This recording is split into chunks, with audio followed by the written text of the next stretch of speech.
Hi everyone, my name is Brianna Torsini and I am an occupational therapy doctoral student at The Ohio State University. My capstone focused on determining the role of occupational therapy in hip preservation surgeries to enhance preoperative and postoperative care. This past fall, I completed my scoping review to examine the role of pre and postoperative OT for young adults undergoing hip preservation surgery, primarily a periacetabular osteotomy, which is a surgical procedure to treat hip dysplasia for young adults and adolescents.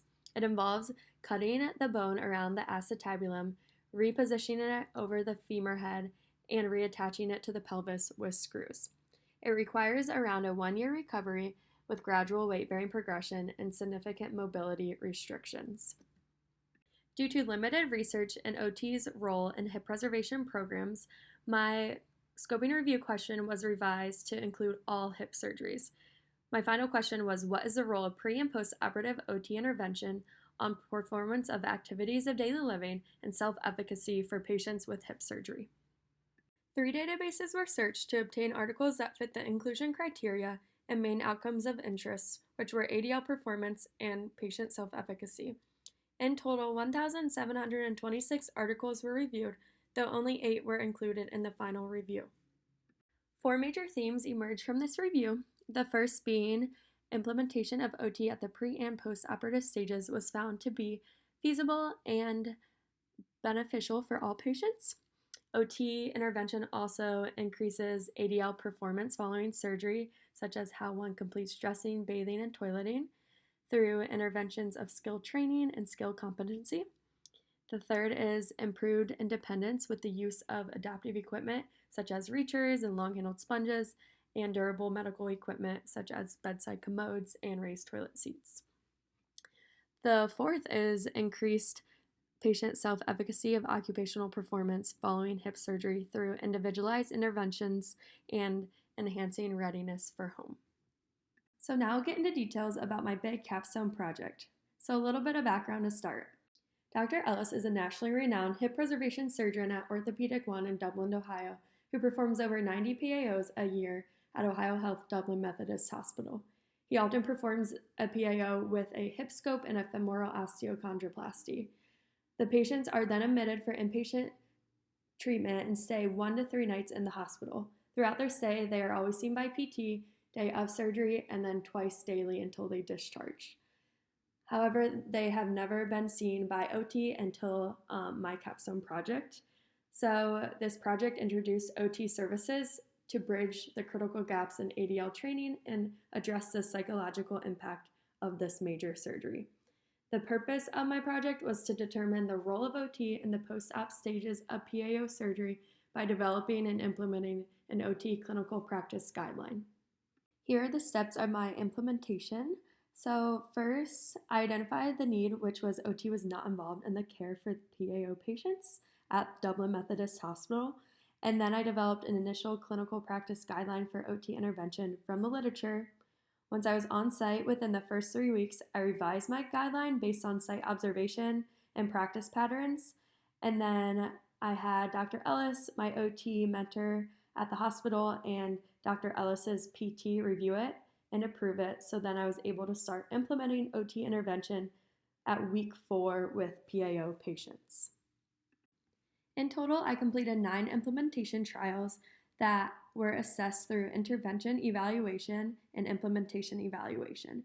So intervention evaluation looked at what content I was going over in each OT session and the resources that I was using. I coded and categorized documented notes from each session to obtain this analysis. The implementation evaluation consisted of looking at, is OT intervention acceptable, appropriate, feasible, and sustainable in the hospital setting. This was evaluated through constant weekly stakeholder discussions with Dr. Ellis, the therapy manager, my OT mentor, weekly analysis of the intervention data, and patient and caregiver feedback through self-efficacy and satisfaction forms that I had them fill out at the end of each session. OT was found to be highly acceptable by patients, caregivers, and key stakeholders. It was found to be appropriate. Appropriateness was based on a lot of different factors. First, it looked at whether OT should just see the patient once and then discharge them off their caseload, or should they keep the patient on their caseload and complete daily follow-ups. It also looked at interference with PT sessions and how to schedule the OT and PT sessions so that it gives the patients enough time between them to rest and recover as they have strict mobility guidelines. It also assessed whether or not OT should be in the morning or afternoon, and it was found that it should be in the morning, so that way the patients are properly trained on toileting and dressing, and then they can carry those techniques with them throughout the rest of the day. And then it also looked at like billing ethics and making sure to not be providing too much information during sessions that overwhelms the patients. OT was found to be feasible as no additional OT staffing was required, and it was found to be sustainable as the intervention builds upon existing hospital services. The most exciting outcome of my project was that Dr. Ellis, after I reported all the findings and all the great things about OT, decided to integrate OT into the PAO care pathway for his patients and wants them all to be seen by OTs after surgery now. So this is going to require ongoing logistical planning for staff scheduling and training. So I completed this chart that gives a brief overview of all the topics included in my clinical practice guideline and the flow of patient care for OTs to follow. So once the OTs receive the order from the surgeon, they should first evaluate the patient. That can happen on day 0 or 1 after surgery. And then day 1 after surgery in the morning, they need to complete the intervention sessions with the patients, making sure to cover all the topics listed, really emphasizing ADL skill training and competency, such as how the patient can complete dressing, bathing, and toileting while adhering to their PAO precautions. Also emphasizing the psychological component of the surgery and recovery, so by providing mental wellness techniques and coping strategies to these patients during increased times of pain and anxiety. And caregiver training and education needs to be included as well.